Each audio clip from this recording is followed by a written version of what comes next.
حکم یہ ہے یا ایھا الذین آمنوا اذا نودی للصلاۃ من یوم الجمعۃ فاسعوا الی ذکر اللہ وذروا البیع. اہل ایمان، جب تمہیں جمعے کے لیے پکارا جائے تو جلدی کرو. یعنی یہ لاسٹ ٹائم ہے، آخری کاشن ہے. جب اذان ہوتی ہے آنا تو پہلے چاہیے، لیکن جب اذان ہو جائے تو وذروا البیع، اپنی زندگی کی ساری ایکٹیویٹیز چھوڑ دو. فاسعوا الی ذکر اللہ، اللہ کے ذکر کی طرف آ جاؤ.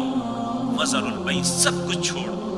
اربوں کے سودے نظر آ رہے ہوں، اللہ رب العزت فرماتے ہیں وذروا البیع ذالکم خیر لکم ان کنتم تعلمون. میں تمہارا رب کہتا ہوں ادھر آنا تمہارے لیے بہتر ہے اگر تم یہ بات جانو. میرے عزیز بھائیوں، جو جمعے کی قدر کرتے ہوئے وقت پہ چلتا ہے اور پھر آ کے جو اللہ نے اس کے مقدر میں لکھا ہے وہ پڑھتا ہے، پھر اس کے بعد خطبہ سنتا ہے، کسی سے کوئی بات نہیں کرتا، لوگوں کے درمیان تفریق نہیں کرتا، لوگوں کی گردنیں پھیلان کے آگے نہیں آتا، وہ خاموشی سے امام کی بات سنتا ہے اور نماز پڑھ کے فارغ ہوتا ہے، اللہ سال کے روزوں اور قیام کا ثواب عطا کرتے ہیں. الحمدللہ نحمدہ ونستعینہ ونستغفرہ ونعوذ باللہ من شرور انفسنا ومن سیئات اعمالنا. من يهده الله فلا مضل له ومن يضلل فلا هادي له. وأشهد أن لا إله إلا الله وحده لا شريك له وأشهد أن محمدا عبده ورسوله. أما بعد فإن خير الحديث كتاب الله وخير الحدي حدي محمد صلى الله عليه وسلم وشر الأمور محدثاتها وكل محدثة بدعة وكل بدعة ضلالة وكل ضلالة في النار. رب اشرح لي صدري ويسر لي أمري واحلل عقدة من لساني يفقهوا قولي. اللهم انفعنا بما علمتنا وعلمنا ما ينفعنا وزدنا علما. رب اوزعني ان اشكر نعمتك التي انعمت علي وعلى والدي وان اعمل صالحا ترضاه واصلح لي في ذريتي إني تبت إليك وإني من المسلمين. أعوذ بالله السميع العليم من الشيطان الرجيم. بسم الله الرحمن الرحيم.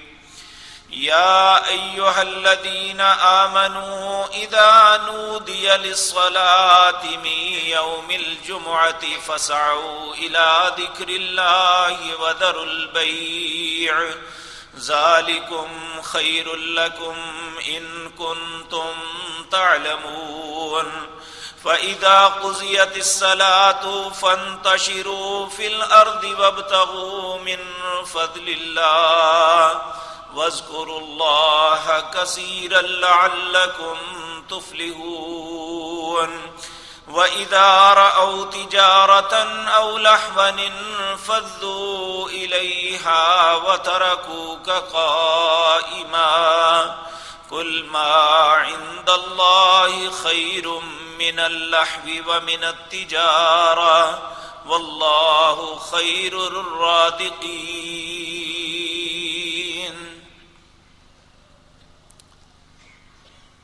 حضرات محترم، یہ ایک انسانی فطرت ہے جس چیز کی اہمیت کا انسان کو علم ہو تو اس کی قدر کرتا ہے، اگر کسی چیز کی اہمیت کا علم ہی نہ ہو تو اس کے لیے اس چیز کی حیثیت کوئی نہیں ہوتی۔ اس کی مثال ہم ہر وقت اس کا مشاہدہ اور تجربہ کر سکتے ہیں کہ آپ ایک معصوم بچے کے ہاتھ میں 5000 کا نوٹ بھی پکڑا دیں، اس کے لیے وہ ایک کاغذ ہے، وہ اسے پھاڑ بھی سکتا ہے، چبا بھی سکتا ہے، گرا بھی سکتا ہے، اس کے لیے کوئی حیثیت نہیں۔ لیکن ایک دانا عقل مند اور جسے اللہ نے شعور بخشا ہے، جسے کاغذ اور روپے کی پہچان ہے کہ یہ ایک فضول کاغذ ہے اور یہ ایک قیمتی پیسہ ہے، تو وہ کبھی بھی 10 روپے کا نوٹ بھی ضائع کرنے کی کوشش نہیں کرتا۔ یہ ایک انسانی فطرت ہے۔ اسی انسانی فطرت کو مد نظر رکھتے ہوئے جو چیزیں انسان کے لیے اہمیت کی حامل ہیں، جو انسان کے فائدے کے لیے ہیں، جس میں انسان کو دنیا اور آخرت کی کامیابی مل سکتی ہے، اللہ ان کی اہمیت انسان کے سامنے واضح فرماتے ہیں۔ ان اہم چیزوں میں ایک ہے آج کا دن، جسے جمعۃ المبارک کہتے ہیں۔ یاد رکھیں یہ اتنا اہم دن ہے، جب سے اللہ نے یہ کائنات بنائی ہے، اللہ کی نظروں میں یہ سارے دنوں میں سب سے افضل دن ہے۔ لیکن یاد رکھیں نبی مکرم جناب محمد الرسول اللہ صلی اللہ علیہ وسلم سے سیدنا حذیفہ بن یمان رضی اللہ تعالی عنہ روایت کرتے ہیں، یہ امام مسلم رحمت اللہ علیہ اپنی صحیح مسلم میں یہ روایت لائے ہیں۔ نبی کریم صلی اللہ علیہ وسلم نے فرمایا، اللہ نے یہ دن پہلی امتوں پہ بھی پیش کیا کہ یہ ایک متبرک، مطہر، پاکیزہ اور فضیلت والا دن ہے، انہیں تم قبول کر لو۔ لیکن پہلی امتوں کو اس معاملے میں اللہ کی رہنمائی نہ ملی، انہوں نے اس دن کو قبول نہ کیا۔ آپ نے فرمایا عیسائیوں کے سامنے، یہود کے سامنے پیش کیا گیا، انہوں نے اس سے اگلا دن ہفتے کو پسند کیا۔ جب عیسائیوں کے سامنے پیش کیا، انہوں نے اس سے اگلا دن یعنی اتوار کو پسند کیا۔ اللہ مالک نے ہمیں ہدایت دی، ہماری رہنمائی فرمائی۔ جب اللہ نے امت محمد الرسول اللہ صلی اللہ علیہ وسلم پر اس دن کو پیش کیا تو اللہ نے، آپ فرماتے ہیں، ہمیں ہدایت دے دی، ہماری رہنمائی کر دی، ہم نے اس دن کو قبول کر لیا۔ اب سوال یہ پیدا ہوتا ہے، ان کا ہفتہ دن ہو گیا، ان کی اتوار دن متبرک ہو گئی، ہمارے لیے جمعہ، آخر اس میں ایسی فقیت والی کون سی بات ہے؟ تو نبی مکرم جناب محمد الرسول اللہ صلی اللہ علیہ وسلم نے فرمایا، اے لوگو، اس میں فوقیت یہ ہے کہ ہم دنیا میں سب سے بعد میں آئے ہیں، ہم سے ساری اقوام پہلے دنیا میں آئی ہیں، ہمیں اللہ نے دنیا میں سب سے بعد بھیجا ہے، اور جب قیامت قائم ہوگی سب ہم سے پیچھے دھکیل دیے جائیں گے، اللہ سب سے پہلے امت محمد الرسول اللہ کا معاملہ فرمائیں گے۔ اور یاد رکھیں کہ اس وقت ایک تو وقت ایسا ہے جو ہر امت کو گزارنا ہے، وہ 50,000 سال کا دن ہے۔ اور یہ بھی یاد رکھیں اللہ رب العزت یہ ہر کے لیے ایک جتنا نہیں ہوگا، بلکہ نبی مکرم صلی اللہ علیہ وسلم نے فرمایا، جس شخص نے اللہ کے شعار کی، اللہ نے جو مقدس چیزیں عطا کی، ان کی تعظیم کرتا رہا، حرام کو حرام سمجھتا رہا، حلال کو حلال جانتا رہا، اللہ کے فرائض کو ادا کرتا رہا، اللہ کی رضامندی کے لیے جد و جہد اور کوشش کرتا رہا، اس کے لیے یہ دن 5 نمازوں کے برابر ہوگا۔ یعنی سب کے لیے 50,000 سال۔ اور جو شخص، یعنی یہ ایک ایسی بات ہے جو ذہن میں آتی نہیں، اس کی مثال ہم ایسے سمجھ سکتے ہیں کہ ایک تندرست، ایک توانا، جسے کوئی بیماری نہیں، جسے کچھ بھی نہیں، وہ رات کو سوتا ہے، ادھر آنکھ لنگتی ہے، 8-10 گھنٹے گزر جاتے ہیں، جب اٹھایا جاتا ہے وہ کہتا ہے ابھی تو میں سویا تھا، ابھی آپ نے مجھے اٹھا دیا۔ اور ایک بیمار آدمی جو تکلیف اور مصیبت میں ہے، وہ ساری رات کا رہتے ہوئے جاگتے گزارتا ہے، اس کے لیے رات اتنی طویل ہو جاتی ہے تو ختم ہونے پہ نہیں آتی۔ یہ ایک مثال دنیا میں ہم سمجھ سکتے ہیں۔ اگر ایک مصیبت میں پھنسے ہوئے انسان کے لیے، ایک انتظار میں کھڑے ہوئے انسان کے لیے وہ وقت سولی ہوتا ہے، جس طرح سولے پہ لٹکا ہوا ایک انسان ہوتا ہے، اسی طرح اس کے لیے وقت گزارنا مشکل ہوتا ہے۔ کل قیامت کے دن بھی وہ لوگ جو آج دنیا میں اللہ کی نافرمانی، اس کی معصیت، اس کے حکموں کو پامال کرتے ہیں، ان کے لیے یہ دن 50,000 سال کا ہوگا۔ اور جو اچھے لوگ ہیں اللہ ان اچھوں میں ہمیں بھی شامل فرما لے۔ تو میرے عزیز بھائیوں، ان کے لیے صرف 5 نمازوں کے برابر ہوگا۔ یہ وقت تو سب نے گزارنا ہے، لیکن یاد رکھیں اس کے بعد اللہ کی کتنی مخلوق پہلے گزر چکی ہے۔ آپ نے فرمایا دنیا ساری کی ساری اپنی زندگی اپنا وقت گزار چکی ہے۔ ہماری کیفیت تو یہ ہے کہ جس طرح یہ انگلی اس کے ساتھ ہے، ہم بالکل قیامت کے قریب دنیا میں آئے ہیں، ہمارے آنے کے بعد بس قیامت ہی ہے اور کچھ بھی نہیں ہوگا۔ لیکن یہ بات یاد رکھیں، اللہ نے اس دن کی وجہ سے ہمیں یہ فضیلت عطا فرمائی کہ کل جب قیامت کا دن ہوگا، اللہ رب العزت سب کسی کا حساب نہیں لیں گے، کسی کا معاملہ نہیں کریں گے۔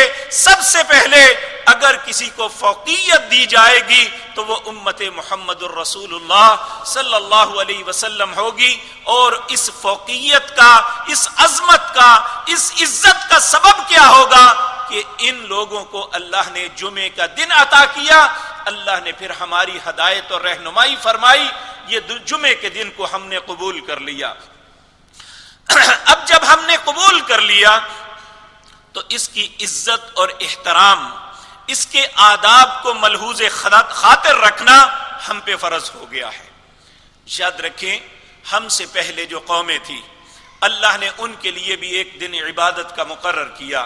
آپ دیکھیں نا، دنیا میں ایک اصول اور قانون ہے، ہم اپنی زندگی گزارنے کے لیے معاش کا کوئی نہ کوئی ذریعہ اختیار کرتے ہیں، اور ہر شخص چاہتا ہے کہ جب کچھ دن گزر جائیں تو ایک دن ہمیں آرام اور سکون کا ملنا چاہیے، جس میں ہم اپنے ذہن کو فریش کرنے کے لیے کہیں سیر پہ نکل جائیں، یا ہم کسی ایسی چیز کو، ایسی سرگرمیوں میں حصہ لیں جس میں ہماری صحت پہ اچھا اثر پڑے، ہمارے ذہن فریش ہو جائیں، ہمارے معاملات آسودہ ہو جائیں۔ ہر بندہ اس دن آنے کا انتظار کرتا ہے، تو اللہ مالک نے اے امت محمد الرسول اللہ صلی اللہ علیہ وسلم تمہیں ایک ایسا دن دیا ہے، اور اس دن کے اندر ایسی سرگرمیاں دی ہے، اگر انسان ان سرگرمیوں کو کرتا ہے تو اس کے لیے دنیا اور آخرت کے فائدے اللہ عطا کر دیتے ہیں۔ اور اس کی عظمت میرے عزیز بھائیو یہ ہے، نبی مکرم جناب محمد الرسول اللہ صلی اللہ علیہ وسلم نے فرمایا اللہ نے اس کائنات کو بنانا شروع کیا یوم الاحد سے۔ یوم الاحد اتوار کا پہلا دن، ہفتے میں اتوار آتا ہے، اور 6 دن کے اندر زمین و آسمان کو جب مکمل کیا تو جب یہ کائنات مکمل ہوئی تو اس دن جمعے کا دن تھا۔ اس کے بعد ثم استوى علی العرش، اللہ عرش پہ مستوی ہو گئے اور اپنی مخلوق کو بسانے کا ارادہ فرمایا۔ تو نبی کریم صلی اللہ علیہ وسلم نے فرمایا اس کے بعد مخلوق میں سے سب سے پہلے انسان سیدنا آدم علیہ السلام کو اللہ نے اسی دن پیدا کیا، اور اسی دن انہیں کہا کہ جاؤ جنت میں، کلو وشربو، کھاؤ پیو، اور ساری جنت تمہاری وراثت ہے، جہاں چاہو، ولا تقربا ہذہ الشجرہ۔ جب جنت میں بھیجا گیا تو یہی دن تھا۔ اور آپ دیکھیں کہ اگر کوئی انسان غلطی کرتا ہے تو پھر دن یا معاملہ یا خاندان یا منصب اس کے کسی کام نہیں آتا۔ جس دن جنت سے نکالے گئے اس دن بھی یہی دن تھا۔ آپ نے فرمایا پھر اسی دن قیامت قائم ہوگی۔ نبی صلی اللہ علیہ وسلم نے فرمایا جب جمعے کے دن صبح طلوع ہوتی ہے، سورج کے اگنے سے پہلے پہلے انسان اور جن کے علاوہ اللہ کی جتنی مخلوقات ہیں خوف سے تھرا رہی ہوتی ہیں کہیں آج قیامت قائم نہ ہو جائے. اگر نہیں کسی کے دل میں کوئی جھٹکا لگتا، اگر نہیں کسی کو احساس ہوتا تو وہ آدم کی اولاد اور جنات کی اولاد کو نہیں ہوتا. ہمیں یہ بات احساس نہیں، بلکہ ہمارے لیے یہ رات ایسی گزرتی ہے جس میں ہماری سرگرمیاں اللہ کی نافرمانی کی زیادہ ہوتی ہیں، العیاذ باللہ. تو میرے عزیز بھائیوں، اللہ رب العزت نے اس دن کو فضیلت دے کے یہ فرمایا کہ اس دن کو میں سب دنوں کا سردار بنایا ہے. اور نبی مکرم جناب محمد الرسول اللہ صلی اللہ علیہ وسلم نے ارشاد فرمایا، آپ نے فرمایا ان ھذا یوم عید، یہ دن تمہارے لیے ایسے ہے جیسے عید کا ہے. ویسے تو یہ انڈرسٹوڈ ہے کہ عیدیں دو ہیں، ایک عید الفطر اور ایک عید الاضحیٰ، اور یہاں عید کا لفظ دو وجہوں سے استعمال کیا. عید کا مطلب ہے بار بار لوٹ کے آنے والی چیز، ایک تو اس لیے اسے عید کا استعمال کیا، اور دوسرا اس میں ایک خوشی کا سبب بننے والا ہے. وہ خوشی کیا ہے؟ نبی مکرم جناب محمد الرسول اللہ صلی اللہ علیہ وسلم نے ارشاد فرمایا، جس شخص کو ایمان کی حالت میں ہو، وہ موحد ہو، اچھا مسلمان ہو، اسے اگر جمعے کے دن موت آ جاتی ہے تو اگر اس کے ذمے کچھ کوتاہیاں بھی ہیں تو اللہ اسے قبر کے عذاب سے محفوظ فرما دیتا ہے. تو اسی طرح میرے عزیز بھائیوں، یہ جمعے کا دن ایسا مقدس اور مطہر ہے جو اس کے آداب کو ملحوظ خاطر رکھتے ہوئے اس طرح اپنے دن کا آغاز کرتا ہے. نبی مکرم صلی اللہ علیہ وسلم نے اس کے صبح سے لے کر شام تک کی مصروفیات بتائی ہیں کہ اس دن کو کیسے گزارنا ہے. اور یاد رکھیں میرے پیارے بھائیوں، سب سے پہلی بات ہم ذہن میں یہ عقیدہ بنائیں کہ ہمارا رزاق اللہ ہے. دن اور رات میں کوئی دن ہمارا رزق کا سبب نہیں بننے والا. اگر رزاق اللہ ہے اور اسی نے ہمیں رزق روزیاں دینی ہیں تو پھر ہمیں یہ ایسا کبھی نہیں سوچنا چاہیے کہ یہ دن ضائع نہیں کرنا چاہیے. ہمیں اپنے کاروبار کی طرف توجہ دینی چاہیے، بلکہ جو سرگرمیاں، جو ایکٹیویٹیز اللہ نے ہمیں بتلائی ہیں انہیں کرنے کے بعد ہم کاروبار کریں بھی تو ہمیں اللہ کو کوئی اعتراض نہیں ہے. حالانکہ پہلی امتوں میں یہ تھا کہ اس دن کوئی کام کسی قسم کا کوئی نہیں کر سکتا تھا. یوم السبت، ہفتے کے دن والوں کا تذکرہ قرآن عزیز کے اندر آتا ہے کہ یہود، ان کا جو معاش کا ذریعہ تھا وہ مچھلیاں پکڑنا تھا. تو اللہ نے انہیں کہا کہ 6 دن تمہارے لیے، 1 دن میرے لیے، اور اس دن سوائے اللہ کی عبادت کے آپ کوئی کسی قسم کی ایکٹیویٹیز، کوئی کام نہیں کر سکتے، کوئی گھر کی مصروفیت نہیں کر سکتے، صرف میری عبادت کرنی ہے. تو اللہ کی قدرت ایسا دیکھیں کہ ایسے وقت میں آزمائش بھی بڑی سخت ہوتی ہے. سارا ہفتہ معمول میں جیسے ہوتا تھا ویسے ہی وہ پکڑتے، معاملات چل رہے تھے، لیکن جب جمعے کا دن ہوتا تو اللہ آزمائش کے طور پہ بہت سی مچھلیوں کو کنارے کی طرف دھکیل دیتے اور سامنے اچھلتی نظر آ رہی ہیں. اب جن کے دل میں دنیا کی طلب ہوتی ہے وہ ایسے وقت میں ہار جاتا ہے. بے شمار لوگ اس معاملے میں ہار گئے، کہنے لگے دیکھیں جی آنکھوں کے سامنے رزق نظر آ رہا ہے، کیسے چھوڑ دیں. تو کچھ لوگوں نے پکڑنے کی کوشش کی، کچھ لوگوں نے منع کیا.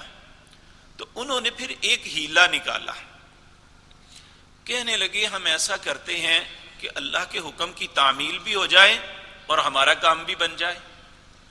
انہوں نے سمندر کے کنارے یا دریا کے کنارے گڑھے کھود لیے اور گڑھوں میں رستہ بنا کے ہفتے کا دن جب ہوتا تو مچھلیوں کو گھیر کے اس گڑھے میں ڈال دیتے اور رستہ بند کر دیتے. جب اگلا دن ہوتا تو انہیں اٹھا کے لے جاتے اور یہ سمجھتے ہیں کہ ہم نے کون سا گناہ کیا ہے، ہفتے کے دن تو پکڑی نہیں ہے. تو یہ ایک ایسا دین کے اندر ہیلا بازی ایسی چیز ہے جس پہ اللہ بہت غضبناک ہوتے ہیں. چند دن پہلے کی بات ہے، ایک شخص نے مجھے یہ بات سنائی کہ سعودی عرب میں یہ واقعہ ہوا کہ جو لوگ ہیلا کرتے ہیں، یہ مکاریاں یہاں بھی بڑی ہوتی ہیں، لیکن چونکہ نہ اسلام کو سمجھنے والے نہ سنجیدہ لوگ یہاں موجود ہیں، الا ماشاء اللہ، یہاں تو ایک تماشا بنایا ہے دین کو بھی، حتیٰ کہ علماء نے دین کو تماشا بنایا ہوا ہے۔ وہاں ایک بینک کے اندر ڈکیتی ہوئی اور انہوں نے ایک بڑا عجیب انداز اختیار کیا۔ ایک شخص جاتا ہے، وہ جا کے تالے توڑتا ہے، تالے توڑ کے واپس آ جاتا ہے۔ اب چونکہ اس نے کوئی چیز چوری نہیں کی، اس پہ حد نہیں لگ سکتی، وہ نکل جاتا ہے۔ اب دوسرا آتا ہے، وہ جا کے سیف توڑتا ہے۔ اب سیف توڑنے پہ بھی حد نہیں ہے، یعنی ہاتھ نہیں کاٹا جا سکتا کیونکہ اس نے چوری کی نہیں ہے۔ اور ایک جاتا ہے، وہ اندر سے پیسے اٹھا کے باہر آ کے دروازے کے اوپر رکھ کے چلا جاتا ہے۔ یہ تیسرا بندہ ہے، اور یہاں بھی یہ ہیلا ہوا ہے کہ میں نے کون سی چوری کی ہے، میں نے وہاں سے اٹھائی یہاں رکھ دی ہے، میں کون سا گھر لے گیا ہوں۔ اور چوتھا آتا ہے، وہ انہیں اٹھا کے پیسوں کو لے جاتا ہے۔ اور اسلام کے اندر ہے کہ جو شارع عام پہ چیز آپ کو ملتی ہے، آپ اسے اٹھاتے ہیں تو آپ پہ کوئی حد لازم نہیں ہے، یہ ٹھیک ہے کہ آپ کو اس کا اعلان کرنا چاہیے۔ اب یہ ایسی پلاننگ کی تھی یہ سوچ کے کہ ہم پہ حد نہیں لگے گی، اور واقعتاً عدالت نے سر پکڑ لیا کہ یہاں کریں کیا، کس کو چور ٹھہرائیں، کس پہ حد لگائیں۔ تو علماء کا ایک بورڈ بلایا گیا کہ آپ اس معاملے میں ہماری رہنمائی کریں۔ جب ساری صورتحال سامنے پیش کی گئی تو انہوں نے کہا ان چاروں کی گردن اتار دو، چوری کی سزا صرف ہاتھ کاٹنا ہے۔ انہوں نے کہا ان چاروں کی گردن اتار دو، انہوں نے دین کا تماشا بنایا ہے، انہوں نے دین کے ساتھ مذاق کیا ہے۔ اور یہ مذاق آج ہماری عدالت ہوتی تو کہتی ٹھیک ہے جی، انہیں شک کا فائدہ دے کے بری کر دو، ان کا کیا قصور ہے، اور یہ قانون انہیں چھوڑ رہا ہے، ہم انہیں کہاں سے انصاف دیں۔ لیکن حقیقت بات یہ ہے کہ انسان کو اللہ نے شعور دیا ہے، اسے مفادات میں اندھا ہو کے اپنے دین کے ساتھ نہیں کھیلنا چاہیے۔ یہود نے بھی یہی کام کیا کہ دین کے معاملے میں ہیلا کیا کہ دیکھیں ہم اللہ کا حکم ہے ہفتے کو نہیں پکڑیں گے، اتوار کو آ کے لے جائیں گے۔ اب کچھ لوگوں نے تو انہیں منع کیا، اور علماء میں اور بڑے لوگوں میں بعض کہتے تھے جی جو کرتے ہیں بھریں گے، ہمیں کیا، اس سے کیا غرض۔ تو اللہ رب العزت کو اتنا غصہ آیا کہ اللہ نے جو کرنے والے تھے انہیں بندروں کی شکل میں بدل دیا، اور جو منع نہیں کرتے تھے اللہ نے انہیں خنزیر بنا دیا۔ تو اس لیے میرے عزیز بھائیوں، ان کے لیے تو اس دن میں کوئی ایکٹیویٹی کرنا منع تھا، لیکن اللہ نے ہم پہ یہ فضل کیا ہے، ہمارے لیے صرف چند لمحے۔ آپ دیکھیں 7 دنوں میں 168 گھنٹے ہوتے ہیں، صرف 2 گھنٹے اللہ نے مانگے ہم سے، اور ان 2 گھنٹوں میں ہم ساری ایکٹیویٹیز چھوڑنے کا حکم ہے۔ تو میرے عزیز بھائیوں، ہمیں کیا کیا کرنا چاہیے، جمعے کے آداب کس طرح ہے، تو وہ میں ترتیب کے ساتھ آپ کے سامنے عرض کرتا ہوں، تاکہ اگر ہم ان چیزوں کو بھولے ہوئے ہیں تو ہم ان کو شروع کر دیں، اگر ہمیں علم نہیں ہے تو ہم پھر بھی اس کی طرف توجہ دیں۔ کہیں ایسا نہ ہو کہ ہماری زندگی کے یہ وقت اسی طرح گزر جائیں، ہم ان کی وہ قدر نہ کر سکیں کہ جس قدر کرنے کا اللہ نے ہمیں حکم دیا تھا۔ نبی کریم صلی اللہ علیہ وسلم دن کے آغاز میں سب سے پہلے فجر کی نماز آتی ہے۔ نبی کریم صلی اللہ علیہ وسلم فجر کی نماز کے اندر پہلی رکعت میں سورت الف لام میم سجدہ کی تلاوت کرتے ہیں، اور دوسری رکعت میں سورت الدہر یا سورت الانسان اسے کہتے ہیں، یہ 29ویں پارے کی سیکنڈ لاسٹ سورت ہے۔ الف لام میم سجدہ یہ 21ویں پارے کی سیکنڈ لاسٹ سورت ہے۔ نبی کریم صلی اللہ علیہ وسلم ہر جمعے میں پوری زندگی اپنی نماز کے اندر یہی دونوں صورتیں پڑھتے تھے۔ تو اس لیے آپ بھی اپنی مساجد میں جاتے ہیں، اپنے اماموں کو مجبور کریں کہ اللہ کے رسول نے اس دن کا آغاز ان کلمات کے ساتھ کیا تھا، آپ بھی ہمیں نماز پڑھائیں ضرور، لیکن صورتیں وہی پڑھیں جو اللہ کے رسول نے اس دن میں پڑھی تھی صلی اللہ علیہ وسلم۔ پھر دوسری بات ہر انسان کے لیے ہے، نبی کریم صلی اللہ علیہ وسلم نے فرمایا جو اس دن سورۃ کہف کی تلاوت کرے گا، اس دن سے مراد یہ جو پیچھے رات گزر چکی اور یہ جو دن گزر رہا ہے، مغرب کی نماز تک جو سورۃ کہف جو ہے یہ 15ویں پارے میں شروع ہوتی ہے، 16ویں میں چلی جاتی ہے، یہ تقریباً 3 پاؤ جو ہے سبق بنتا ہے، آدھا پارا یہ 15ویں پارے میں ہے اور 1 پاؤ 16ویں میں ہے۔ اس سورت کی جو تلاوت کرے گا، نبی کریم صلی اللہ علیہ وسلم نے فرمایا وہ اس جمعے سے لے کر آئندہ جمعے تک اللہ کے نور کے حالے میں آ جائے گا، اس کی زندگی کے ہر معاملے میں اللہ اس کی حفاظت کرے گا، اس کی ذات، اس کی صحت، اس کی اولاد، اس کا گھر، اس کا معاش، اللہ ہر معاملے میں اس کی مدد فرمائیں گے، اللہ ہمارے نصیب میں کر دے۔ تو اس دن سورۃ کہف کی تلاوت کرنا اللہ کے نور کی حفاظت میں آ جانا ہے۔ یہ کس نے کہا؟ جناب محمد الرسول اللہ صلی اللہ علیہ وسلم نے۔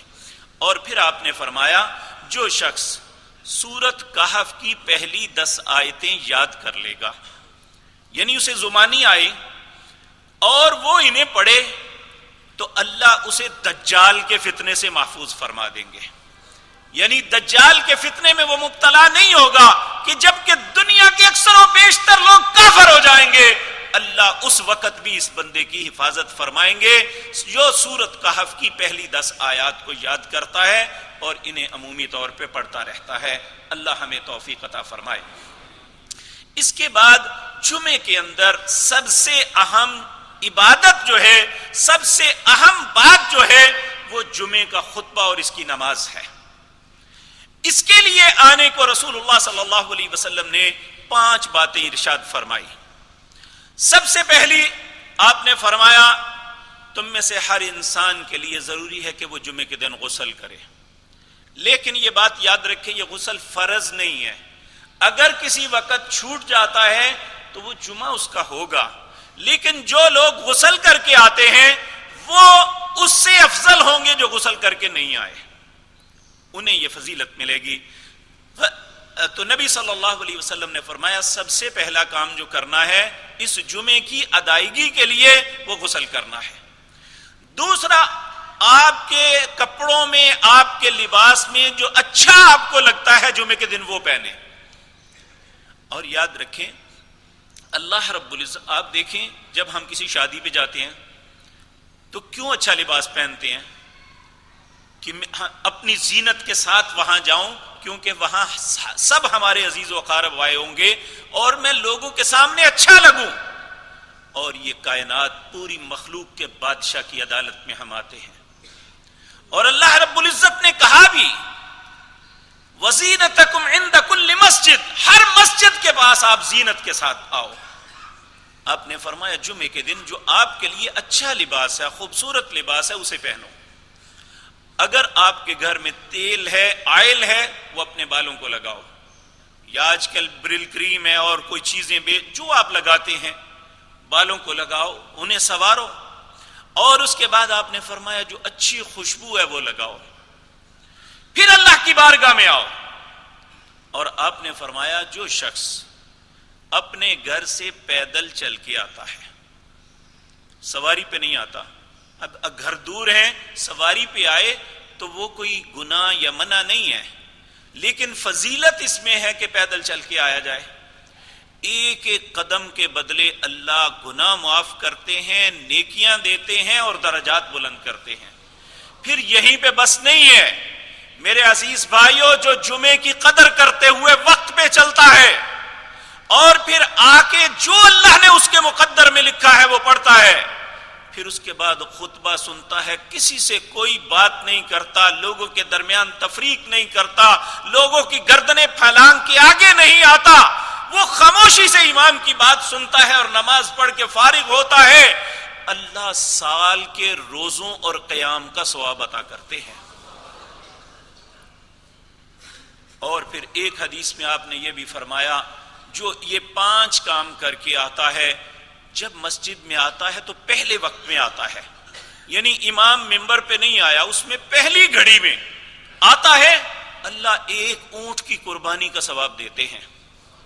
جو دوسری گھڑی میں آتا ہے گائے کی قربانی کا ثواب لیتے ہیں، جو تیسری گھڑی میں آتا ہے بکرے مینڈے کی قربانی کا ثواب۔ پھر کہا اگر اس کے بعد آیا تو ایک مرغی ذبح کرنے کے برابر، اور اس کے بعد آیا تو ایک انڈا صدقہ کرنے کے برابر اسے ثواب ملے گا۔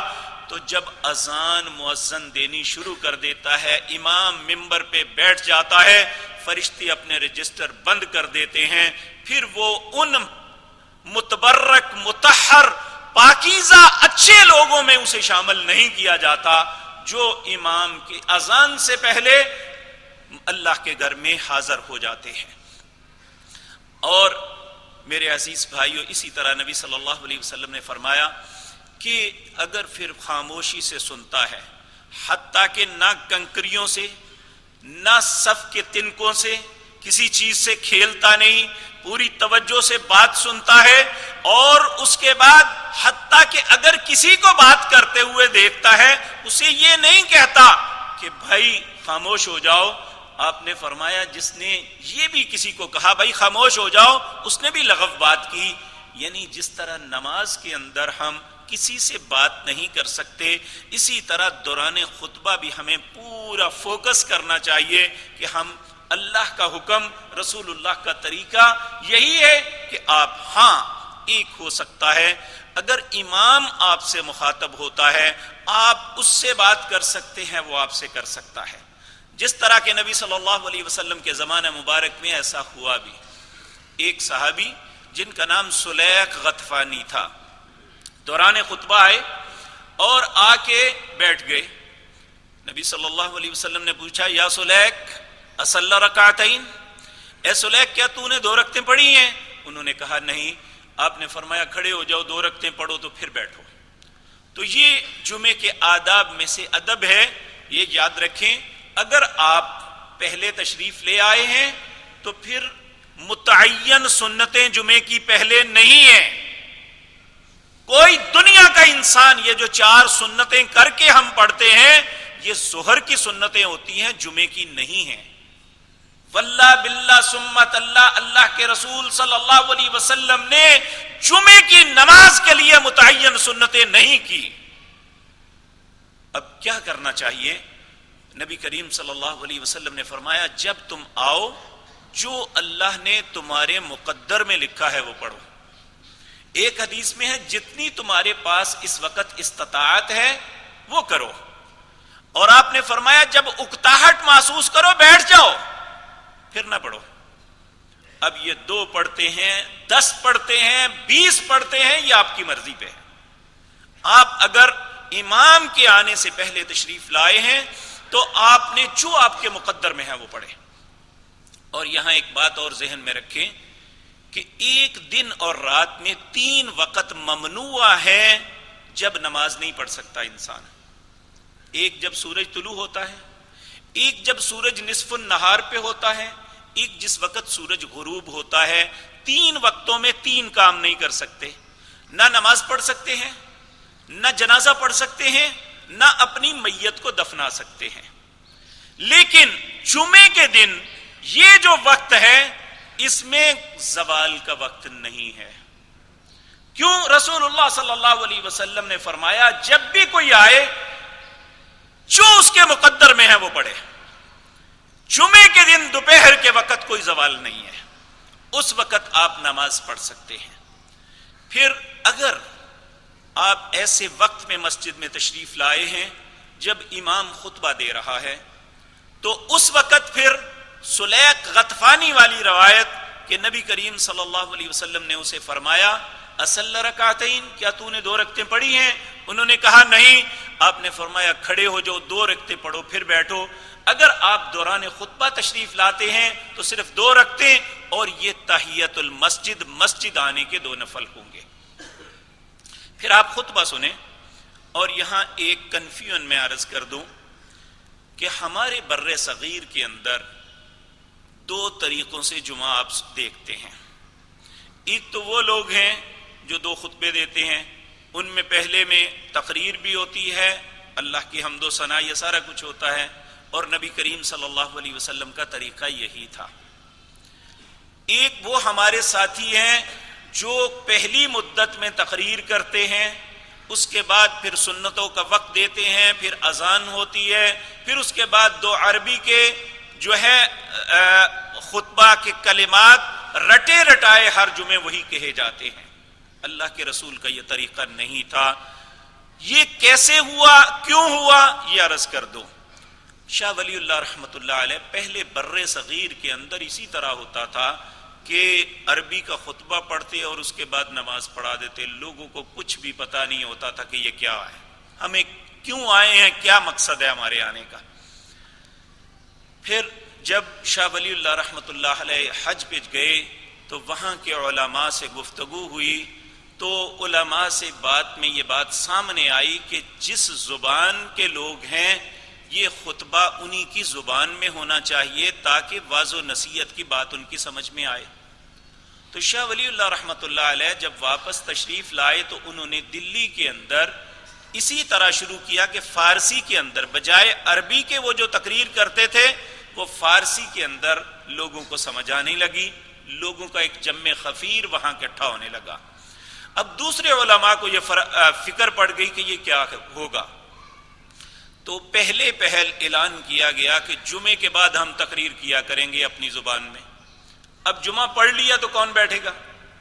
جب یہ ناکام ہوا سلسلہ تو پھر انہوں نے یہ اس کا معاملہ نکالا کہ پہلے تقریر ہوگی، پھر سنتوں کا وقت دیا جائے گا، پھر اس کے بعد یہ خطبہ دیا جائے گا. یہ ایسا تین باتیں یہ رسول اللہ کی سنت میں نہیں ہے. میں معذرت کے ساتھ کبھی ایسی باتیں نہیں کرتا، لیکن صحیح بات پہنچانا فرض ہے، اور جو کچھ میں عرض کر رہا ہوں میں اس کا ذمہ دار ہوں. آپ مجھے اس کی دلیل پوچھ سکتے ہیں، میں انشاءاللہ اللہ کے رسول صلی اللہ علیہ وسلم سے دلیل دوں گا. تو میرے عزیز بھائیوں، اس بات نے ہمارے لوگوں کے ذہنوں میں یہ تصور ڈال دیا ہے کہ صرف خطبہ اسی چیز کو کہتے ہیں جو نماز کھڑی ہونے سے 2-4-5 منٹ پہلے کیا جاتا ہے. اب اس خطبے میں شامل ہو جائیں تو ہم نماز میں شامل. حالانکہ ایسی بات نہیں. دیکھیں اللہ کا حکم یہ ہے، یا ایھا الذین آمنوا اذا نودی للصلاۃ من یوم الجمعۃ فاسعوا الی ذکر اللہ وذروا البیع. اہل ایمان، جب تمہیں جمعے کے لیے پکارا جائے تو جلدی کرو. یعنی یہ لاسٹ ٹائم ہے، آخری کاشن ہے. جب اذان ہوتی ہے آنا تو پہلے چاہیے، لیکن جب اذان ہو جائے تو وذروا البیع، اپنی زندگی کی ساری ایکٹیویٹیز چھوڑ دو. فاسعوا الی ذکر اللہ، اللہ کے ذکر کی طرف آ جاؤ. وذروا البیع، سب کچھ چھوڑ دو. ذالکم خیر لکم. ایک طرف کروڑوں کا بزنس کھڑا نظر آ رہا ہو، اربوں کے سودے نظر آ رہے ہوں، اللہ رب العزت فرماتے ہیں وذروا البیع ذالکم خیر لکم ان کنتم تعلمون. میں تمہارا رب کہتا ہوں ادھر آنا تمہارے لیے بہتر ہے اگر تم یہ بات جان لو. وہ لاکھوں اربوں کے سودے حیثیت نہیں رکھتے. یقین جانیے یہ جو سودے خرید و فروخت ہم کرتے ہیں یہ کوئی حرام چیز نہیں ہے، لیکن جب اللہ نے منع کر دیا تو اس وقت یہ حرام ہو جاتا ہے. اس وقت جو کچھ کمائیں گے. یہاں کچھ لوگ بات کرتے ہیں، دیکھیں جی مولوی کا تو کام ہی اس وقت شروع ہوتا ہے، تو وہ تو پیسے لے کے خطبہ دیتا ہے. میرے پیارے بھائیوں، کیا ہم نے اپنا کوئی بیٹا مختص کیا ہے کہ ہم اپنے بیٹے کی کفالت خود کریں گے اور ہمارا بیٹا دین کی دعوت دے گا؟ تو کیا ان فقراء پہ ہی اعتراض سارا کرنا ہے ہم نے؟ میں سمجھتا ہوں کہ ہمیں ایسا کرنا چاہیے کہ ہم اپنی اولاد میں سے ایک بچہ تو اللہ کے راستے میں دیں اور پھر اس کی کفالت کریں. ہم ائمہ محدثین کی زندگیاں دیکھتے ہیں، ہمیں نظر آتا ہے کہ لاکھوں کروڑوں دینار جو ہے ماں باپ اپنے بیٹے کے لیے مختص کر کے گئے، انہوں نے سب کچھ اللہ کے دین میں کر دیا، سارے کاروباروں کو چھوڑ دیا، صرف اللہ کے دین کے لیے رہے۔ تو یہاں یہ اعتراض، اور یاد رکھیں الحمدللہ میں خود اس چیز کا قائل نہیں ہوں، لیکن جو یہ غرباء مساکین لوگ اس رستے میں آتے ہیں، وہ آپ سے اپنی تقریر یا نماز کے پیسے نہیں لیتے، جو آپ کے لیے ٹائم اپنا سارا مختص کرتے ہیں، آپ ان ایکٹیویٹیز پہ ان کی خدمت کرتے ہیں جو بھی کرتے ہیں۔ تو اگر آپ اللہ نے آپ کو وسعتیں دی ہیں تو ہمیں اپنے بچے کرنے چاہیے، اور الحمدللہ میرے دونوں بیٹوں میں جو بہترین بیٹا میں اپنا سمجھتا تھا وہ اللہ کے دین کے لیے مختص کیا ہے، اور میں انشاءاللہ العزیز اس کے لیے ایسا کام چھوڑ کے جاؤں گا کہ وہ انشاءاللہ اللہ کے دین کا کام کرے گا، اور اسے اس بات کی اپنے معاش کی نہیں فکر ہوگی، اور اللہ کے فضل سے ہمارے باپ ہمارے لیے ایسا کر کے گئے ہیں، ہمیں کوئی فکر نہیں ہے کسی کی بھی، اللہ رب العزت اپنی رحمت سے دیتے ہیں۔ تو میرے عزیز بھائیو، ہمیں یہ چاہیے کہ اللہ رب العزت ہم سے تقاضا کرتے ہیں وذروا البیع، سب کچھ چھوڑ دو، ذالکم خیر لکم ان کنتم تعلمون، یہ تمہارے حق میں بہتر ہے اگر تم جان لو۔ جس طرح آج کا پیسہ ہماری دنیا میں ہماری عزت کا سبب ہے، یہ نیک اعمال کل قیامت کے دن اللہ ہماری عزت کا سبب بنائیں گے انشاءاللہ۔ تو اس لیے ان کی قدر کریں۔ فَإِذَا قُضِيَتِ الصَّلَاةُ، اللہ کہتے ہیں جب نماز پڑھ لو، فَانْتَشِرُوا فِي الْأَرْضِ، پھر زمین میں پھیل جاؤ، وَابْتَغُوا مِنْ فَضْلِ اللَّهِ، پھر اللہ کا فضل تم تلاش کرو۔ ایک بڑے ہی بہت لینڈ لارڈ صحابی تھے جن کا نام عراق بن مالک تھا۔ لوگوں نے پوچھا کہ بھائی تمہاری اتنی محنت بھی نہیں ہے، آخر تمہارے پاس اتنی دولت کیسے مہربان ہوئی ہے، کیا کرتے ہو، کیا عمل ہے تمہارا؟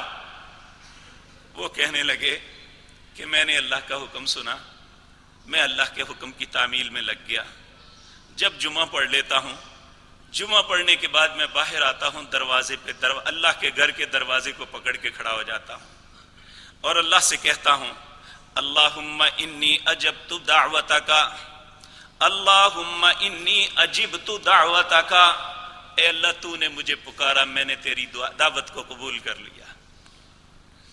وصلیت فریضتک، تو نے مجھ پہ فریضہ عائد کیا، میں نے اللہ وہ پورا کر دیا، میں نے وہ نماز پڑھ لی۔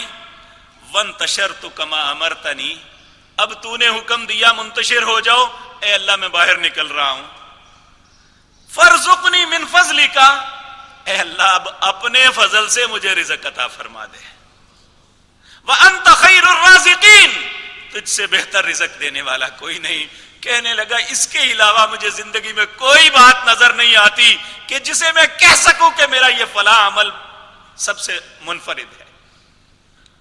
یہ آپ کتنی خوبصورت بات ہے کہ اب جب ہم نے یہ فریضہ عائد پورا کر دیا، وانتشرت کما امرتنی، اب ہم پھیل جائیں اپنے رزق کے لیے، اور پھر اس سے کہیں، اللہ رب العزت سے کہیں فارزقنی من فضلک، اے اللہ تو نے حکم دیا میں نے پورا کر دیا، اب میں جا رہا ہوں، تو اپنے فضل سے مجھے رزق عطا فرما دے۔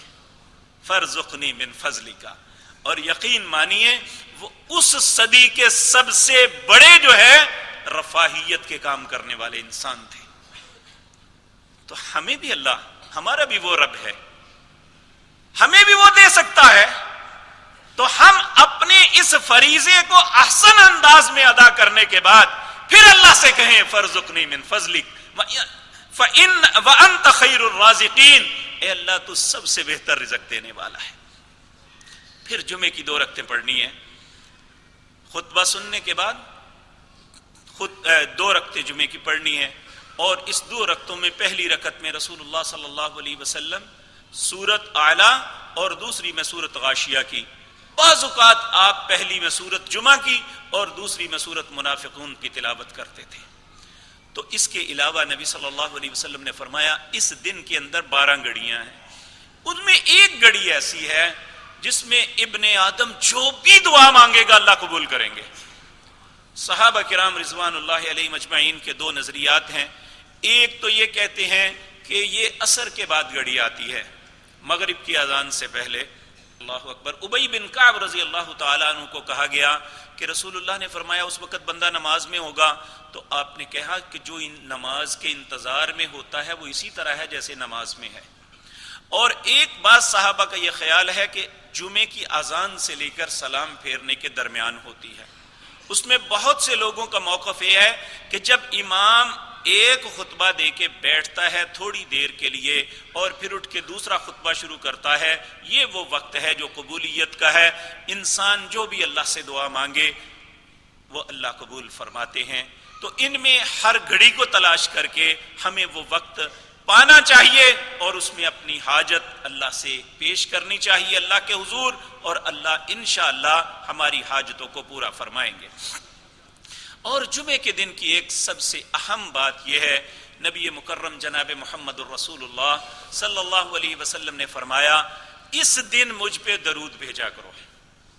ویسے تو یہ ہے کہ آپ کے احسانات اتنے ہیں کہ ہمیں ہر حال میں، ہر دن، ہر وقت آپ پہ درود و سلام بھیجنا چاہیے. اللہ کا حکم ہے ان اللہ وملائکتہ یصلون علی النبی یا ایھا الذین آمنوا صلوا علیہ وسلموا تسلیما. اللہ اور اس کے فرشتے نبی کریم صلی اللہ علیہ وسلم پر درود بھیجتے ہیں. اے ایماندارو تم بھی رسول اللہ پہ درود بھیجو. یہاں میں ایک بات کی وضاحت کر دوں، جب درود کی نسبت ہوتی ہے اللہ کی طرف، اللہ درود پڑھتے نہیں ہیں. درود کا معنی ہے رحمت. اللہ اپنی رحمتوں کو نازل فرماتے ہیں، رحمتیں عطا کرتے ہیں. اور جب اس کی نسبت ہوتی ہے فرشتوں کی طرف تو فرشتے اللہ کے ورکر ہیں جو ان رحمتوں کو لے کے نازل ہوتے ہیں. اور جب انسان کی طرف نسبت ہوتی ہے تو انسان اپنے رب سے التجا کرتا ہے اللہم صلی علی محمد، اے اللہ رحمتیں بھیج محمد صلی اللہ علیہ وسلم پر. تو یہ درود پڑھنا عام حالات میں یہ ہے من صلی علی مرتن صلی اللہ علیہ عشر مراتن. جو شخص ایک مرتبہ رسول اللہ صلی اللہ علیہ وسلم کی ذات مطہرہ پہ درود بھیجے گا اللہ اس پہ 10 دفعہ رحمتیں بھیجیں گے. اور آپ نے فرمایا جمعے کے دن خصوصاً جو بھی مجھ پہ درود و سلام بھیجتا ہے میرے اللہ نے کچھ فرشتوں کو مقرر کیا ہوا ہے جو پوری کائنات میں گھومتے ہیں.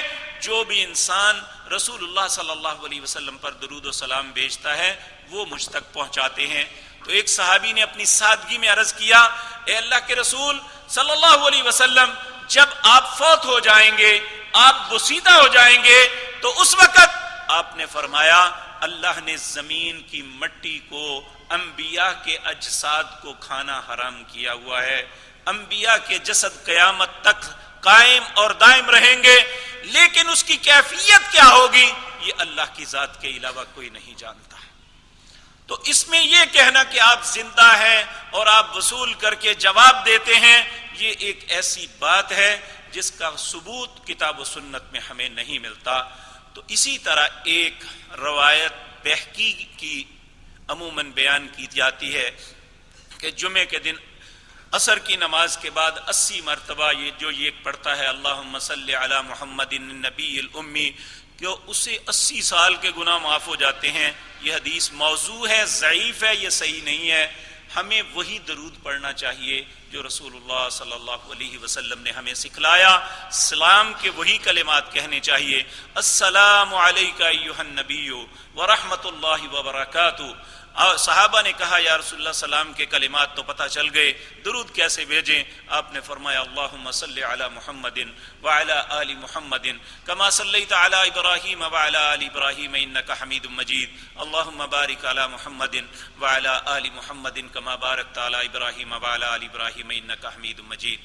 میرے بھائیو، اسی طرح جمعے کی نماز کے بعد نبی صلی اللہ علیہ وسلم سے سید عائشہ صدیقہ روایت کرتی ہیں، آپ نے فرمایا اگر میری نماز کے متعلق لوگوں کو یہ شک نہ ہو کہ میں ظہر کی نماز پڑھ رہا ہوں، میں مسجد میں 2 رکعتیں ہی بعد میں پڑھتا، لیکن چونکہ میں دوسرے دنوں سے ظہر کی سنتوں سے ہٹ کے اگر آپ مسجد میں پڑھتے تو 2 کر کے 4 پڑھتے، اگر گھر جا کے پڑھتے تو آپ صرف 2 رکعتیں پڑھتے تھے. جمعے کی نماز کے بعد صرف جمعے کی متعین سنتیں یہی ہیں. تو میرے عزیز بھائیوں، یہ وہ معزز، مطہر اور اللہ کی شعار میں سے ایک خوبصورت نشانی ہے جس کی قدر کرنا ہر مسلمان پر فرض ہے۔ اگر ہم اس کی قدر کریں گے، آج دنیا کے اندر بھی، کل قیامت کے دن بھی اللہ ہمیں ساری اقوام پہ فضیلت عطا فرمائیں گے۔ اگر آج ہم نے اسے ضائع کر دیا تو کل قیامت کے دن پھر ہمیں اپنے اللہ پہ یا اپنے نبی پہ گلہ نہیں، بلکہ ہمیں اپنی ذات پہ گلہ ہونا چاہیے کہ ہمارے پاس یہ خوبصورت خزانہ موجود تھا، ہم اس میں سے کچھ بھی نہیں حاصل کر سکے۔ اللہ سے دعا ہے اللہ اس دن کی قدر کرنے کی توفیق عطا فرمائے اور اس کے آداب کو ملحوظ خاطر رکھ کے اپنی زندگی گزارنے کی توفیق دے۔ اور یاد رکھیں، آخری بات عرض کر دوں، کیونکہ یہ ایک ایسا موضوع ہے، بار بار ایک سے دوسری، دوسری سے تیسری بات سامنے آ رہی ہے۔ نبی صلی اللہ علیہ وسلم نے فرمایا، جس نے 3 جمعے جان بوجھ کے چھوڑ دیے، کوئی عذر نہیں تھا، اور اس نے ان جمعوں کو چھوڑ دیا، اللہ اس کے دل پہ ہمیشہ کے لیے مہر لگا دیتے ہیں۔ اس لیے کچھ بھی ہو جائے، صرف 4 لوگ ہیں جن کے لیے جمعے کی معافی ہے۔ ایک وہ غلام جو اپنے مالک کا پابند ہے اور مالک اسے اس کی اجازت نہیں دیتا وہ اپنے گھر میں ظہر پڑھ لے، وہ اسے شرعی عذر ہے اس کے پاس۔ دوسرا، نابالغ بچہ جب تک بالغ نہیں ہوتا وہ اس وقت تک جمعے کا پابند نہیں، اگر پڑھتا ہے تو اچھی بات ہے، اگر نہیں پڑھتا تو اس پہ گناہ نہیں ہے۔ عورت جو اپنے گھر میں کام کرتی ہے وہ بھی جمعے کی پابند نہیں ہے، وہ اگر آتی ہے تو اچھی بات ہے، اگر گھر میں پڑھے گی تو ظہر کی نماز پڑھے گی۔ اور اسی طرح مریض آدمی جس کے لیے مسجد میں آنا ممکن نہیں، اس کے اوپر جمعہ ساقط ہے، باقی کسی کے لیے جمعہ ساقط نہیں ہے۔ اس جمعے کو پڑھنا، اس کے آداب کو ملحوظ خاطر رکھنا ہم پہ فریضہ ہے۔